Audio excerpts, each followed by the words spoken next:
अस्सलाम वालेकुम। आज हम लोगों ने एक्सरसाइज स्टार्ट करनी है। ठीक है, मैं आप लोगों को एक्सरसाइज स्टार्ट करने से पहले एक दफ़ा फिर बताना चाहूँगी कि डिस्क्रिप्टिव फॉर्म क्या होती है, टेबुलर फॉर्म क्या होती है एंड सेट बिल्डर फॉर्म क्या होती है। ठीक है, सबसे पहले है डिस्क्रिप्टिव फॉर्म। डिस्क्रिप्टिव फॉर्म वो होती है जो स्टेटमेंट की फॉर्म में लिखी होती है। ठीक है, यहाँ पे एग्जांपल्स भी हमारे पास दी हुई हैं कि जैसे ये दी हुई है कि n is equal to set of natural numbers. ठीक है, फिर टेबुलर फॉर्म है। टेबुलर फॉर्म क्या होती है, जो ब्रैकेट्स में लिखी जाती है। ठीक है, या हम लोग उसके जो एलिमेंट्स होते हैं सेट के, उसे कोमास में लिखते हैं।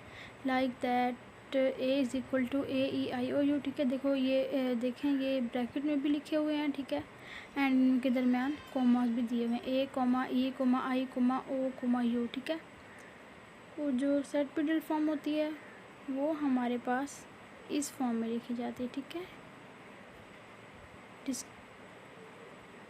ठीक है, ये हमारे पास सेट बिल्डर फॉर्म इस नोटेशन में लिखी जाती है। डिस्क्रिप्टिव फॉर्म वो होती है जो स्टेटमेंट की फॉर्म में होती है एंड टेबुलर फॉर्म ब्रैकेट्स में होती है। ठीक है, तो हम लोग अपनी एक्सरसाइज देखते हैं। हमारे पास है क्वेश्चन नंबर 1 है कि right the following sets in descriptive form. ठीक है, उन्होंने हमें सेट्स दिए हुए हैं और ये कहा हुआ है कि इनको हमने डिस्क्रिप्टिव फॉर्म में लिखना है। ठीक है, तो सबसे पहला क्वेश्चन हमारे पास है कि A is equal to AEIOU। ठीक है, अब हमने इसको डिस्क्रिप्टिव फॉर्म में लिखना है। डिस्क्रिप्टिव फॉर्म क्या होती है, वो होती है जिसे हम स्टेटमेंट की फॉर्म में लिखते हैं। ठीक है, तो इसकी स्टेटमेंट क्या बनेगी, set of vowel of English alphabets. ठीक है, अब हमारे पास नेक्स्ट क्वेश्चन है कि B इज़ इक्वल टू 3, 6, 9, 12। ठीक है, इसकी भी हमने डिस्क्रिप्टिव फॉर्म बतानी है। तो वो उसकी डिस्क्रिप्टिव फॉर्म क्या बनेगी, ये है हमारे पास मल्टीपल ऑफ 3 हैं। ठीक है, जिन पे 3 का टेबल जाता है, तो इसकी स्टेटमेंट क्या बनेगी, सेट ऑफ मल्टीपल्स ऑफ 3। ठीक है, नेक्स्ट क्वेश्चन है हमारे पास C is equal to SPRING। ठीक है, स्प्रिंग है वैसे तो ये लिखा हुआ, लेकिन हमने इसे कोमास की फॉर्म में लिखा हुआ है।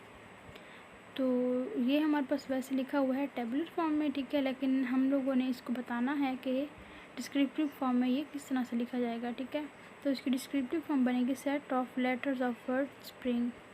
ठीक है, अब हमारे पास नेक्स्ट क्वेश्चन है ABCD अप टू Z तक। ठीक है, इसकी डिस्क्रिप्टिव फॉर्म हमारे पास क्या बनेगी, वो बनेगी D is equal to set of small letters of the English alphabets. ठीक है, ये देखिए, ये स्मॉल अल्फ़ाबेट्स है ना।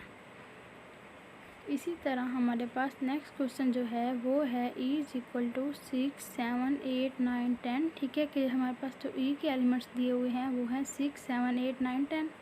जो इसकी हम लोग इसे स्टेटमेंट की फॉर्म में किस तरह से लिख सकते हैं, set of natural numbers 6 to 10। ठीक है, एंड हमारे पास नेक्स्ट है कि F इज़ इक्वल टू -2, -1, 0, 1, 2। ठीक है, इसकी डिस्क्रिप्टिव फॉर्म हमारे पास बनेगी set of integers between 3 and -3। ठीक है, सेट ऑफ इंटीजर्स वही होते हैं ना जिसमें जो 0 से स्टार्ट होते हैं और प्लस माइनस वाले इसमें दोनों एलिमेंट्स आते हैं। ठीक है, 0 तो न्यूट्रल होता है ना, तो बाकी जो हैं जितने भी एलिमेंट्स हैं अब 1 से लेकर अप टू इन्फिनिटी। ठीक है, तो उन सब के दरमियान प्लस माइनस आएगा। ठीक है, मतलब 0 +, -1 +, -2 ये इंटीजर्स होते हैं ना, तो उन्होंने हमारे पास जस्ट यहाँ पे दिए हुए जो एलिमेंट्स हैं हमें -2, -1, 0, 1, 2। ठीक है, तो इसकी डिस्क्रिप्टिव फॉर्म हमारे पास क्या बनेगी, set of integers between 3 and -3। ठीक है, अब हमारे पास नेक्स्ट क्वेश्चन है right the following set in tabular form. पहले हम लोगों ने क्वेश्चंस को डिस्क्रिप्टिव फॉर्म में लिखा था, अब हम लोगों ने अपने क्वेश्चंस को टेबुलर फॉर्म में लिखना। ठीक है, मैंने तो यहाँ पे डायरेक्ट आंसर लिख दिया ना, ये देखें, साथ ही मैंने लिख दी थी आंसर। आप लोगों ने, आपके पास अगर ये क्वेश्चन पेपर में आ जाता है तो आपने पहले क्वेश्चन लिखना है। ठीक है, फिर नीचे आंसर लिख के फिर इसका हमने आंसर लिखना है। मैंने तो कॉमा डाल के डायरेक्ट लिख दिया ना आप लोगों को समझाने के लिए, लेकिन आप लोगों ने सेपरेट लिखना है। वैसे इस तरह के क्वेश्चन MCQs में पूछे जा सकते हैं। ठीक है, अब हमने बताना है कि टेबुलर फॉर्म। ठीक है, टेबुलर फॉर्म मैंने आपको अभी बताया था कि हम लोग उन्हें ब्रैकेट्स में लिखते हैं या दरमियान में कॉमास डालते हैं। ठीक है, अब हमारे पास क्वेश्चन नंबर 1 है कि A is equal to letters of the word hockey. ठीक है, यहाँ पे वर्ड आना था, वो गलती से E लिख दिया गया मैंने। A is equal to letters of word hockey, ठीक है। तो इसकी डिस्क्रिप्टिव टेबुलर फॉर्म क्या बनेगी, A is equal to H comma O comma C comma E comma K comma E comma Y, ठीक है। हॉकी एच ओ सी के E Y, ठीक है। अब नेक्स्ट क्वेश्चन जो है हमारे पास वो है B is equal to 2 colours in the rainbow, ठीक है। तो वो हमारे पास हमने रेनबो में कितने कलर्स होते हैं, फिर हम लोगों ने उनमें से कोई से 2 लिखने अपनी मर्ज़ी के, ठीक है। तो हमने यहाँ पे लिखे हैं B is equal to blue and red, ठीक है। नेक्स्ट है हमारे पास C is equal to numbers less than 18 divisible by 3, ठीक है। जो नंबर हैं वो जो लेस दैन 18 मतलब 18 से कम लिखने हैं हमने, और डिविजिबल बाय 3, ठीक है, मतलब जो 3 पर डिवाइड हो रहे होंगे। तो यहाँ पे हमारे पास जो नंबर बनते हैं वो हैं 3, 6, 9, 12 एंड 15। देखें ये 18 से कम है और ये 3 पर डिवाइड भी होते हैं, ठीक है। ये हमारे स्टेटमेंट पे पूरा उतर रहा है ये वाला सेट, किस पे, numbers less than 18 divisible by 3, मतलब 18 से कम एंड जो 3 पर डिवाइड हो, ठीक है।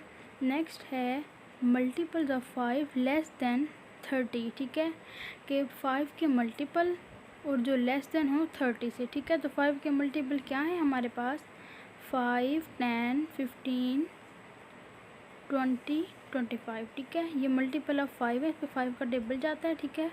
5 1 द 5, 5 2 द 10, इस तरह से। एंड लेस देन 30, ठीक है, 30 से लेस देन क्या है 25, ठीक है। 25 भी मल्टीपल है 5 का, ठीक है। अब हमारे पास जो नेक्स्ट क्वेश्चन है वो हमें इन लोगों ने सेट बिल्डर फॉर्म में दिया हुआ है, ठीक है। सेट बिल्डर फॉर्म ये होती है ना, तो वो क्या है, E is equal to x such that E x belong to W, मतलब होल नंबर, ठीक है। मैंने आप लोगों को फर्स्ट लेक्चर में बताया था कि होल नंबर को हम लोग डब्ल्यू से डिनोट करते हैं। एंड एक्स जो है वो है ग्रेटर देन 5, ठीक है, कि एक्स जो है हमारे पास हमने वो नंबर लिखने हैं जो होल नंबर से बिलोंग करते हों एंड 5 से ग्रेटर हो। तो 5 से ग्रेटर क्या है, 6, 7, 8, 9 अप टू सो ऑन, ठीक है। अब हमारे पास क्वेश्चन नंबर 3 है कि right the following sets in the set builder form. यहाँ पे हम लोगों ने देखा था पहले डिस्क्रिप्टिव फॉर्म में लिखा था हमने, ठीक है, फिर हमने टेबुलर फॉर्म में किया है। अब नेक्स्ट जो है हमारे पास वो है सेट बिल्डर फॉर्म, ठीक है। अब हमारे पास क्वेश्चन दिया हुआ है ए इज़ इक्वल टू 1 2 3 4 5, ठीक है। इसे हमने सेट बिल्डर फॉर्म में लिखना है। तो किस तरह से लिखा जाएगा, ए is equal to bracket x such that x belong कर रहा है नेचुरल नंबर। आप लोगों को पता है नेचुरल नंबर 1 से स्टार्ट होते हैं, ठीक है। एंड जो एक्स है उन्होंने कहा है, यहाँ पे देखें ये जो नंबर दिए हुए हमारे पास ये 5 तक है ना, 1 से लेकर 5 तक जो नेचुरल नंबर होते हैं वो 1 से स्टार्ट होते हैं, ठीक है। और यहाँ पे हमारे पास 5 तक एलिमेंट्स दिए हुए हैं, तो मतलब 6 से कम, ठीक है, कि x belongs to natural number and x जो है लेस देन 6, ठीक है। अब इसी तरह हमारे पास एक और क्वेश्चन है कि b इज़ इक्वल टू 2 3 5 7, ठीक है। इसकी सेट बिल्डर फॉर्म क्या बनेगी कि b is equal to x such that x belong कर रहा है प्राइम नंबर से, ठीक है। प्राइम नंबर हमारे पास यही होते हैं ना, 2 3 5 7 इस तरह से। और जो लेस देन है वो बाकी जो हैं इसमें हमारे पास प्राइम नंबर 11 भी प्राइम नंबर है, लेकिन वो यहाँ पे नहीं है, ठीक है। मतलब हमने यहाँ पे जो हमारे पास प्राइम नंबर्स हैं वो 11 से लेस देन है, मतलब 11 से लेस हैं पढ़े, ठीक है। तो इसलिए हमने यहाँ पे लिखा है कि x is equal to b is equal to x such that x belong to p and x less than 11, ठीक है। नेक्स्ट क्वेश्चन है हमारे पास कि n is equal to set of natural numbers, ठीक है। जो n है वो नेचुरल नंबर्स हैं, तो किस तरह से लिखेंगे, n is equal to x और x बिलोंग कर रहा है नेचुरल नंबर में से, ठीक है, क्योंकि क्वेश्चन में हमें दिया हुआ है सेट ऑफ नेचुरल नंबर्स, ठीक है। इसी तरह नेक्स्ट है हमारे पास सेट ऑफ होल नंबर्स, तो वो क्या होंगे, w is equal to x such that x belong to w, मतलब होल नंबर, क्योंकि होल नंबर को हम लोग w से डिनोट करते हैं। इसी तरह हमारे पास है कि z is equal to set of integers को हम लोग z से डिनोट करते हैं, तो इसीलिए हमने यहाँ पे लिखा है z is equal to x such that x belong to integers, ठीक है, मतलब z। अब हमारे पास नेक्स्ट क्वेश्चन है कि उन्होंने हमें ना क्वेश्चन स्टेटमेंट के फॉर्म मतलब डिस्क्रिप्टिव फॉर्म में दिया हुआ है, तो हमने इसे सेट बिल्डर फॉर्म में कन्वर्ट करना है, ठीक है। कि हमारे पास क्वेश्चन है E is equal to set of even numbers between 1 and 8, मतलब 1 एंड 8 के दरमियान जो इवन नंबर हैं वो इवन नंबर क्या होते हैं, मल्टीपल ऑफ 2 होते हैं, ठीक है, कि जिन पे 2 का टेबल जाता है। तो इसीलिए हमने यहाँ पे लिखा है E is equal to x x such that even numbers के एक्स बिलोंग कर रहे इवन नंबर में से, और वो हों कितने के 1 एंड 10 के बिटवीन हों, ठीक है। तो इसलिए हमने यहाँ पे लिख दिया है। और नेक्स्ट है हमारे पास x S is equal to set of colours in the rainbow, के रेनबो में जो कलर हैं उनको हमने सेट बिल्डर फॉर्म में लिखना है। तो इसलिए हम इसको लिख सकते हैं S is equal to x such that x is a colour in the rainbow, ठीक है। अब रेनबो में तो इतने कलर होते हैं ना, हमने सबको सेपरेट सेपरेट तो नहीं लिखना, तो इसलिए हमें यहाँ अगर हमारे पास ये क्वेश्चन होता टेबुलर फॉर्म में तब हम इसके कलर्स अलग लिखते।